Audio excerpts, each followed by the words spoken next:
Bismillahirrahmanirrahim. Assalamualaikum warahmatullahi wabarakatuh.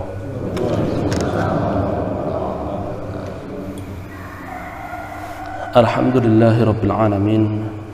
Nahmaduhu wa nasta'inuhu wa nastaghfiruhu wa nastahdihi wa natubu ilayhi. Wa na'udzu billahi min shururi anfusina wa min sayyiati a'malina. May yahdihillahu fala mudilla lahu wa may yudlil fala hadiya lahu. Asyhadu an la ilaha illallah wa asyhadu anna Muhammadan abduhu wa rasuluh. Allahumma salli wa sallim wa barik ala Muhammad wa ali Muhammad wa ba'du.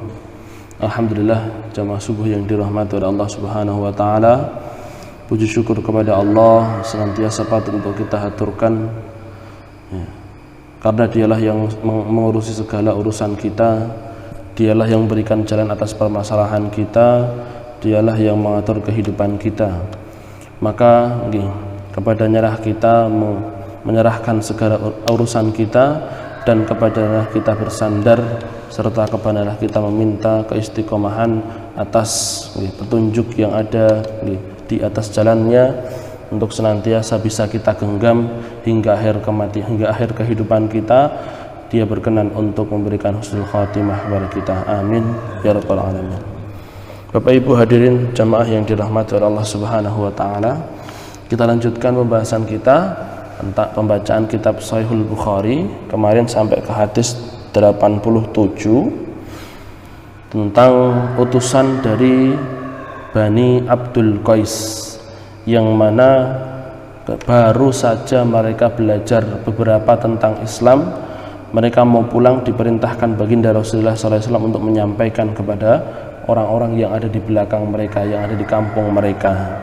Sekali lagi, itulah jalan Rasulullah SAW, yaitu berdakwah berapapun itu semampu kita, mulai dari keluarga kita. Ini kan mereka diperintahkan pulang untuk memberikan peringatan kepada keluarga mereka. Dakwah tidak harus kemudian di atas podium, tidak harus di depan ngomong dan lain sebagainya, tapi mulai dari keluarga kita. Yang belum ngaji diajak ngaji, yang belum sholat diajak sholat, dan lain sebagainya dan lain sebagainya. Itulah dakwah. Dan jalan Rasulullah SAW itu pun juga dakwah. Sebagaimana sering kita sampaikan, Qul hadhihi sabili ad'u ila Allah ala basiratin ana wa man ittaba'ani.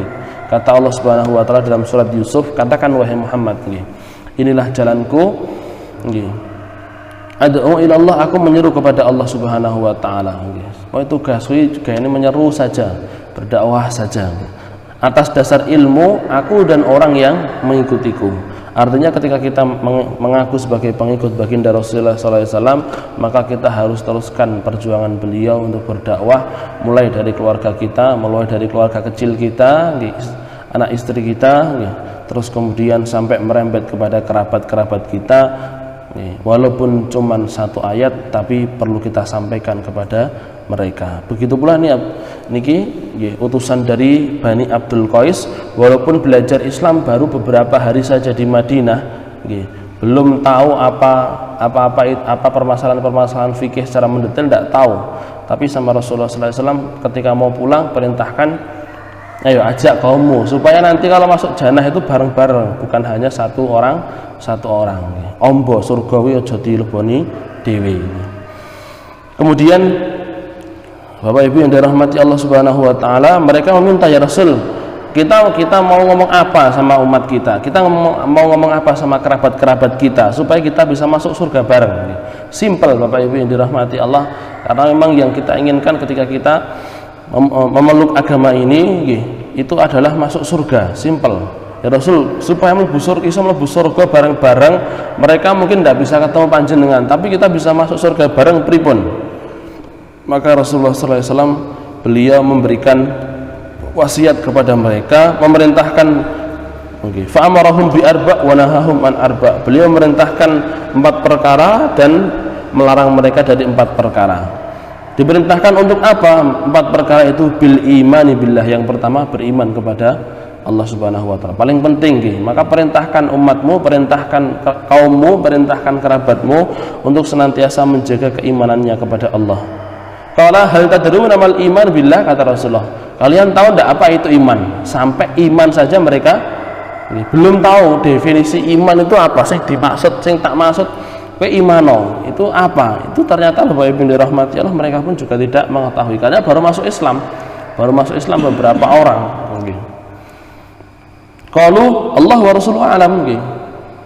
Allah dan Rasulnya lebih mengetahui. Kalau secara bahasa Arab iman pokoknya yakin sama Allah. Tapi secara definisi apa mereka tidak tahu.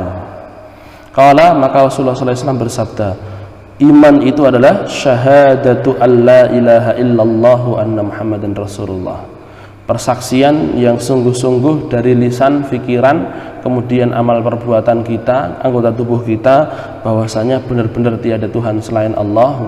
Jangan sampai terus kemudian pikiran kita atau perbuatan kita mensekutukan Allah Subhanahu wa taala atau melakukan satu tindakan-tindakan yang terindikasi menyekutukan Allah Subhanahu wa taala, dan bersaksi bahwasanya Muhammad adalah utusan Allah. Wa iqamus shalah, nah ini perkara yang kedua, dan menegakkan salat, menjaga salat, bukan hanya salat saja tapi menjaga salatnya, rukun-rukunnya, terus dan lain sebagainya, waktunya itu harus ditegakkan. Bapak Ibu yang dirahmati Allah, mereka belum tahu. Ya, pokoknya ini ngerti sholat, pokoknya harus dijaga sholatnya waktu ini semeni. Mereka belajar Bapak Ibu yang dirahmati Allah dari para sahabat, beberapa hari di Mekah digunakan dengan sebaik mungkin untuk menimba ilmu sebanyak mungkin. Tapi Bapak Ibu yang dirahmati Allah, 3 hari belajar, apalah yang didapat. Tetapi itu tidak menyurutkan langkah mereka, utusan dari Abdul Qais, untuk memberikan peringatan kepada umatnya, memberikan peringatan kepada kaumnya. Wa ita'iz zakah, dan menunaikan zakat, wa shaumi Ramadan, dan puasa Ramadan. 4 perkara yang diperintahkan baginda Rasulullah sallallahu alaihi wasallam, bahwasanya yang kemudian beliau kumpulkan dalam satu perkataan iman. Perintahkan umatmu untuk iman. Apa itu iman? Iman itu syahadat, ya, iman itu salat, iman itu menunaikan zakat, dan iman itu adalah puasa Ramadan. Bapak Ibu yang dirahmati Allah, menarik di sini ketika Rasulullah SAW mengumpulkan antara sholat, kemudian zakat, dan puasa. Sholat antara kita dan Allah Subhanahu wa taala, hak Allah Subhanahu wa taala. Zakat itu hak apa? Harta kita. Kewajiban yang harus kita tunaikan dalam harta kita. Kemudian puasa Ramadan itu pada diri kita. Atau Bapak Ibu dirahmati Allah, zakat itu berkenaan dengan orang lain. Sampai keluarkan zakatmu, melihat orang-orang di sekitarmu ternyata miskin, keluarkan zakatmu. Artinya Bapak Ibu dirahmati Allah, sejak dini Rasulullah SAW ketika melihat para orang-orang kafir masuk Islam, Rasul ingin sampaikan kepada mereka bahwasanya agama ini bukan agama ibadah saja, bukan agama yang hanya melihat bagaimana hak-hak Allah Subhanahu wa taala saja, tapi di sana ada orang lain yang harus kamu perhatikan. Di sana ada sosial yang harus senantiasa kamu jaga, muamalah yang harus senantiasa kamu perbaiki. Begitu pula Bapak Ibu dirahmati Allah, makanya Allah Subhanahu wa taala dan Rasulullah tidak pernah memisahkan antara sholat, puasa, dan zakat. Maka itulah yang kemudian mengilhami Abu Bakar As-Siddiq ketika ada rakyat yang berada di bawah naungan pemerintahan beliau, ternyata kok tidak mau bayar zakat, maka beliau memberikan peringatan kepada mereka, diingatkan, ayo bayar zakat. Lek ora gelem apa dadak tak kirimne pasukan barang. Ketika Bapak Ibu dirahmati Allah, ketika para sahabat bertanya, lho piye jenengan niku ditinggal wafat Rasulullah, terus kalau orang-orang Romawi sudah pada siap-siap, orang-orang Persia wis ngasah pedang, orang-orang Arab di sekitar kita sudah pada murtad, Musailama Al-Kadzab di sana ngaku sebagai nabi. Mbok yo bene orang yang tidak mau bayar zakat biarkan saja, nanti kalau sudah kuat baru mereka ditegesi. Apa kata Abu Bakar As-Siddiq? Tidak. Sesungguhnya Allah tidak pernah memisahkan antara sholat dan zakat, dan saya pun akan menegaskan hal tersebut kepada orang yang memisahkan antara zakat dan sholat. Wa tu'tul khumus minal maghnam, dan ini Bapak Ibu yang dirahmati Allah, kalian berilah khumus itu 1/5 daripada ghanimah. Kalau kalian perang dengan suku Mudhar, kalau kalian ternyata diganggu oleh mereka, Bapak Ibu yang dirahmati Allah, maka kalian dapat ghanimah, maka ghanimah itu 1/5-nya harus diserahkan kepada Rasulullah. Wah, Rasulullah sugih no, 1/5 ghanimah itu. Ada satu kabilah perang seperlimanya serahkan Nabi, seperlima serahkan Nabi. Rasul sugih no, tapi Rasul sugih no Pak. Rasulullah SAW mungkin beliau mendapatkan seperlima ghanimah dari berbagai peperangan, tapi beliau itu orang yang samah, beliau itu orang yang jawad kalau kata Ibnu Abbas, senantiasa senang memberi. Tidak ada seorang pun yang meminta kecuali pasti diberi, walaupun itu hanya beliau punyanya selendang yang digawe dikasihkan sama Rasulullah SAW. Artinya Rasul ingin sampaikan, seperlima ini bukan untuk saya, mungkin untuk Allah dan Rasulnya, statusnya untuk Allah dan Rasulnya, tapi saya berikan kepada orang-orang yang Allah Subhanahu wa Ta'ala berkehendak. Kalau ke ono, ada yang diberikan kepada mu'alaf, ada yang diberikan kepada orang yang membutuhkan, diberikan kebanyakan Bapak Ibu yang dirahmati Allah oleh Rasulullah SAW diberikan kepada orang-orang yang baru masuk Islam, isih kedunyan. Ya, baru masuk Islam isi kedonyan, isi golek harta benda masuk Islam kadang karena pamor yang dimiliki oleh Rasulullah Sallallahu Alaihi Wasallam. Loh, dalam Islam Bapak Ibu yang dirahmati Allah, kok dadak ghanimahan barang perang, engko lek misale terbunuh musuhnya diambil ghanimahnya, ora kaya nyatroni nggih. Lak seperti napa merampok lan. Bapak Ibu yang dirahmati Allah, simple. Kalau misalkan ada pencuri, ada begal datang kepada kita, terus kemudian bisa kita bekok, kemudian bisa kita bereskan, ternyata senjatanya cek ketinggalan ning kono, bedile cek ketinggalan ning kono, pedangnya cek ketinggalan ning kono, atau pisaunya cek ketinggalan ning kono, tapi orangnya sudah ditangkap sama polisi. Kira-kira bedile niki dibalekke malinge napa kita ambil? Piye, Pak? Diambil. Kenapa diambil? Engko dibalekke dienggo meneh. Begitu pula Bapak Ibu dirahmati Allah dalam peperangan. Kenapa kalau dalam peperangan ada syariat di sana untuk mengambil ghanimah? Bahwasanya kalau misalkan harta yang dibawa oleh orang berperang itu yang dibawa, sing nang omah mboten diotate. Dibawa sak pedang-pedange. Terus kemudian dibawa untuk memerangi Islam, dia mati, maka ya hartanya diambil, pedangnya diambil, tameng diambil. Lek dia sombong kadang nanti di perang Badar itu bawa gelang Pak, gelangnya merenteng ngoten niku dari emas, ya diambil sekalian. Kenapa?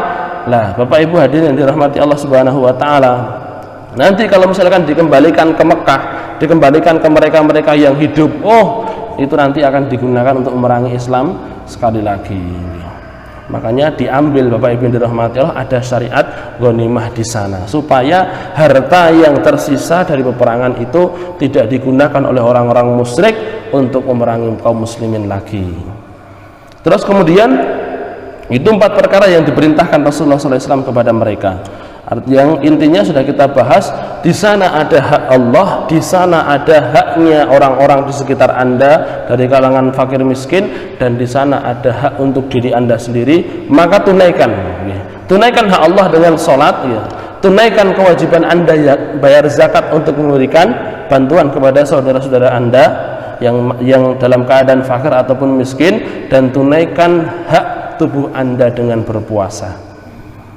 Kemudian wanahahum anil arba, dan juga melarang mereka dari 4 perkara: ad-duba wal khantam wal muzaffat wan nakir, yaitu ad-duba wal khantam wal muzaffat wan nakir.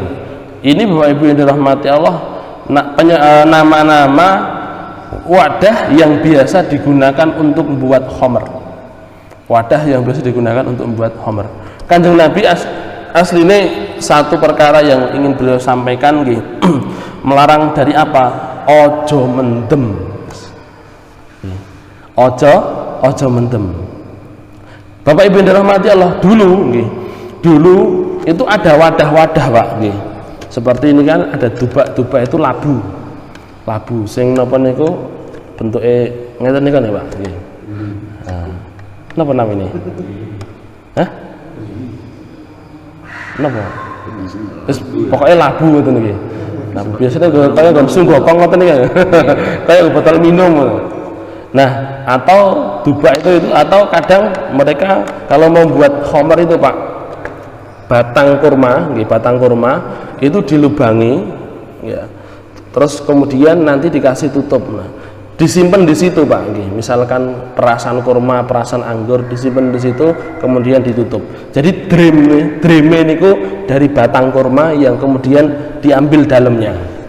Nah, konon dalam syarah itu disebutkan kaya bonsone labu, terus kemudian batang kurma seperti itu, terus kemudian nanti ada dream yang terbuat dari batang pohon tertentu, itu menyebabkan apa niku gampang fermentasinya. Jadi misalnya biasanya kurma misalkan khamr dari anggur misalkan membutuhkan beberapa, misalkan katakanlah seminggu katakanlah atau 10 hari misalkan, minimal 10 hari, maka ini tidak sampai 10 hari sudah jadi khamr. Jadi Bapak Ibu yang dirahmati Allah, lek gur napa niku menang-menangan mendem, para sahabat demen ya luwih sangar meneh gitu. Ketika Rasulullah SAW, ketika ayat tentang khamr itu turun, ayat yang terakhir, maka Bapak Ibu yang dirahmati Allah, kata Ibnu Abbas radhiyallahu ta'ala anhu, seluruh sahabat semuanya Pak semua dibuang berdream ini gur botol siji botol loro kemaki lari-lari saring semua aku sentek siji aku entek loro. Dulu para sahabat mereka punya banyak, bahkan berdream itu setiap orang punya, sampai kemudian disebutkan dalam hadis itu ketika ayat khamr turun maka Madinah banjirnya banjir khamr, sampai seperti itu. Jadi Bapak Ibu dirahmati Allah, Rasul ingin tegaskan di sini satu perkara yang akhirnya, tapi nanti karena Rasul melarang untuk memakai wadah itu tidak boleh pakai labu. Kalau minum jangan pakai labu. Kalau pakai labu nanti cepat cepat mambu di situ, tapi kamu tidak merasa. Nah, tapi kemudian Bapak Ibu dirahmati Allah, perkara ini dihapus, dimansuh dengan larangan Rasulullah SAW. Sing penting arep ngombe nggo apa wae silahkan, sing penting itu tidak khamr.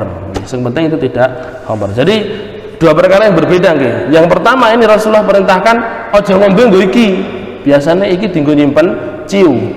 Lah yang satunya perkataan Rasul yang kedua jangan minum khamr. Kan berbeda Jadi lek sing sitok ora oleh pakai alate, kalau yang satu tidak boleh memakai zatnya, yang tidak boleh meminum zatnya. Nah, perkataan yang kedua ini kemudian menghapus perkataan yang pertama. Akhirnya, walaupun Bapak Ibu yang dirahmati Allah, di sana ada botol-botol atau mungkin di sana ada wadah-wadah yang biasa digunakan untuk membuat khamr, tapi kemudian kita gunakan untuk minum saja, ora sak khamre, ya gur wadahe terus ya renek netes-netese barang iki bekas khamr, bekas botol khamr.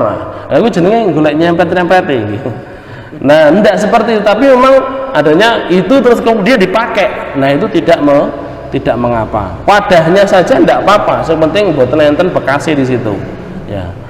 Tapi Bapak Ibu dirahmati Allah, yang Rasul garis bawahi sekarang, jangan minum minuman keras. Orang baru masuk Islam pertama kali sama Rasulullah SAW ditegaskan ojo minum minuman keras. Kenapa seperti itu? Karena Bapak Ibu yang dirahmati Allah, sebagaimana kita ketahui bahwa baginda Rasulullah mengatakan ummul fawahish, yang dinamakan sebagai ibu atau induk dari kejahatan itu adalah khamr. Kita sudah tahu bagaimana nanti cerita tentang malaikat Harut dan Marut, malaikat Harut dan Marut yang diturunkan oleh Allah Subhanahu wa taala. Malaikat Bapak Ibu dirahmati Allah melihat manusia ini menungsoi jane diciptakan oleh Allah Subhanahu wa taala gen jadi khalifah, kok malah ternyata buat kerusakan di bumi. Ya. Ora pantes blas. Maka Allah mengatakan saiki sapa sing gelem tak kasih akal, tak kasih nafsu, kemudian saya turunkan ke bumi.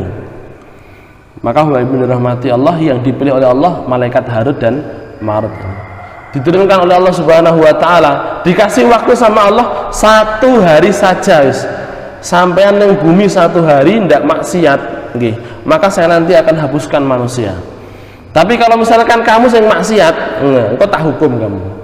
Belum ada 1 hari Bapak Ibu, pagi diturunkan, siang hari dia sudah minum khamr, sudah berzina, sudah membunuh wanita. Itu padahal seorang malaikat diturunkan, dikasih akal sama Allah, dikasih nafsu. Nah, dari situ kemudian Bapak Ibu dirahmati Allah dengan gara-gara khamr Dia Bapak Ibu yang dirahmati Allah tidak mau, tapi melihat itu gak apa-apa khamr. Minum khamr saja, pengen, penasaran. Gara-gara minum khamr terus kemudian berzina. Gara-gara berzina panik, maka kemudian dibunuhlah wanita ini. Nah, Bapak Ibu hadirin yang dirahmati Allah, setelah itu kemudian Allah Subhanahu wa taala mengatakan, itulah manusia. Memang Bapak Ibu yang dirahmati Allah, memang aku berikan, kata Allah Subhanahu wa taala, nafsu kepada mereka, aku berikan hati, aku berikan akal, dan nafsu itu menjuruskan kepada dosa. Maka kemudian Rasulullah SAW bersabda, seluruh Bani Adam itu adalah orang yang senantiasa melakukan kesalahan, dan orang yang senantiasa melakukan kesalahan, orang-orang terbaiknya adalah orang-orang yang senantiasa bertaubat. Ya. Bapak Ibu hadirin yang dirahmati Allah, kita kembali lagi kepada khamr. Rasulullah SAW kepada utusan Bani Abdul Qais baru masuk Islam, yang Rasul tekankan dari larangan, Rasul tidak Bapak Ibu dirahmati Allah, Rasulullah SAW tidak menekankan tentang perzinaan, tentang perjudian dan lain sebagainya di sana. Mereka tahu dari kalangan dari para sahabat, oh saiki sekali judi, saiki oleh berzina. Tapi pangkal dari semua itu adalah khamr. Kalau misalkan kita berusaha menghindari judi, menghindari perzinaan dan lain sebagainya, tapi ternyata kok terjatuh pada khamr, maka ketika hilang akal itulah kemudian banyak kerusakan yang dilakukan oleh manusia di muka bumi. Itulah Bapak Ibu yang dirahmati Allah, bahkan sampai ada satu hadis minum minuman keras itu bukan perkara yang perlu yang boleh kita remehkan. Bahkan Rasul bersabda, mut'inul khamri la yadkhulul jannah. Seorang pecandu khamr, pecandu miras, itu tidak akan masuk surga, kata Rasulullah.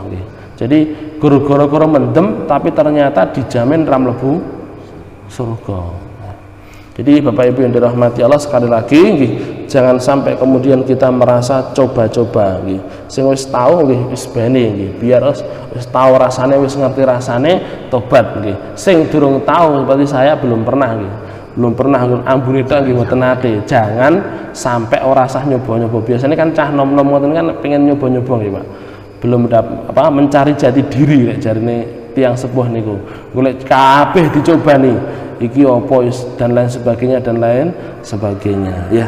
Semoga Allah Subhanahu wa taala melindungi kita, melindungi keluarga kita daripada fitnah dunia dan kita berharap Allah Subhanahu wa taala memberikan husnul khotimah pada kematian kita. Amin ya rabbal alamin. Itu mungkin yang bisa saya sampaikan. Aku qouli hadza astaghfirullah li wa lakum walhamdulillahirabbil alamin. Assalamualaikum warahmatullahi wabarakatuh.